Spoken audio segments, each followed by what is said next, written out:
Welcome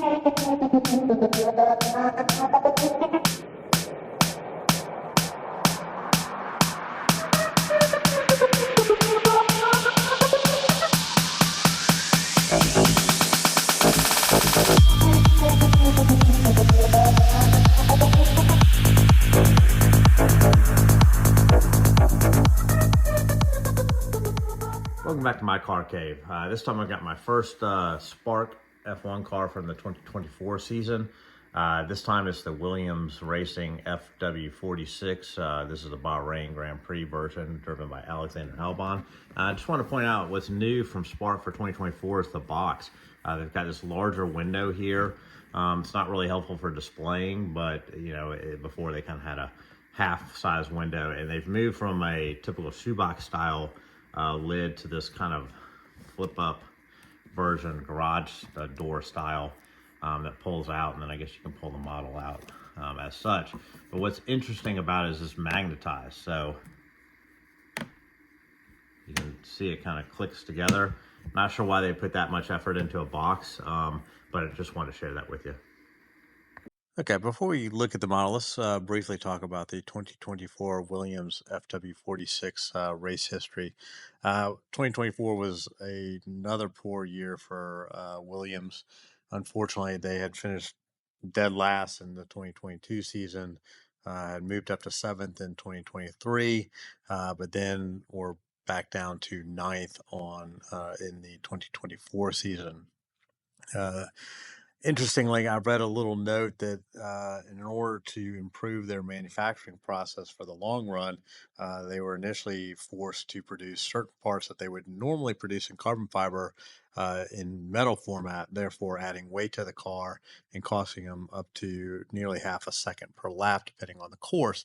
And if that's true, then it's easy to look back at the beginning of the season and see why there was such bad performance and why they later improved towards the end of the season, despite having a string of DNFs during the last few races of the year. That said, it was a typical year for Albon. He was there, but nothing too exciting. And then despite his action figure hero name, Logan Sargent was met with the same demise as most American F1 drivers the past few decades, and he was dismissed with about 9 races left in the season, having scored no points and had several wrecks to that point. He was replaced by Argentine Franco Colapinto, who scored points, I believe, in his second race with Williams, and that was the Azerbaijan race, in which it was the only race that Williams had a double point scoring finish. So Williams hopefully is in going in the right direction now. If you look at the 2025 season, they added Carlos Sainz, who is a race-winning driver and will hopefully up the bar for Albon. And early goings on in 2025, they're sitting middle of the pack already, so they seem to be in the right direction, and I hope so. Williams is a historic team, and it'd be nice to see them competing for the podium sooner than later. Let's go ahead and look at the model up close. Okay, let's talk about the quality of this model. I've done a ton of Spark reviews, so it goes without saying this is typical Spark quality. It's a resin model, no turning wheels, no spinning wheels, all that kind of stuff. You get photo etch parts, you get carbon fiber decals, all that good stuff. So what I thought I kind of just focus on here is what is actually different. And that is the helmet. The helmet finally has the iridescent or iridium reflective visors that I always love so much on the mini champs. And so I've always kind of harped on Spark for having these kind of clear lenses and these funny figure faces. It's not as bad as something like GP replicas typically is, but needless to say, I haven't always appreciated it. However, this time I was super excited when I opened this up, and it wasn't a clear blue visor. It actually has this iridescent or reflective property to it, and I am excited to see that, and hopefully they'll implement it on more of their F1 models. So anyways, that is a big change. That's the biggest change I can see on here.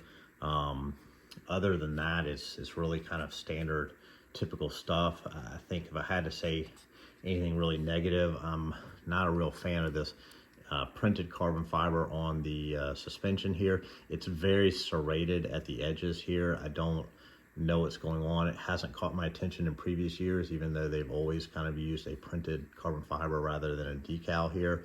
But for this particular variant, it just feels kind of cheap in the way it looks, and just like the edges. So it's almost like a knife, like a serrated knife. I just don't know what's going on. But other than that, I think it's pretty good. I love the downwash here.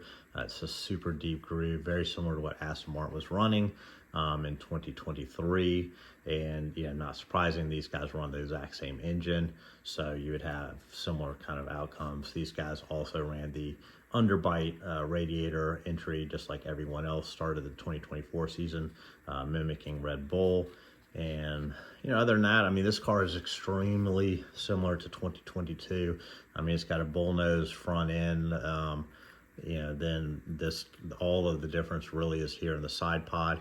These little heat vents here, these panels where they can change them out from race to race, they're basically the same size, same cutout. So Williams, not surprisingly, they didn't perform very well in 2024, and it's because they really didn't make too much design change.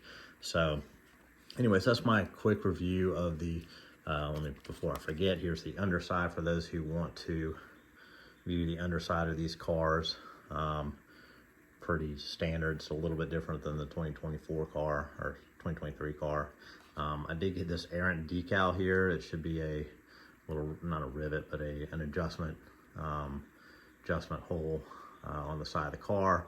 Should be over here. Some reason it's over here. And also, for some reason, this model was super dusty and dirty when I received it. I don't know if you can see any of that on the bottom here. I cleaned the car reasonably well for the video, because as I started shooting, I realized how dusty it was. It's very bizarre. It's almost like it sat in a warehouse before being boxed. So I wonder how long they've had these made and ready to ship.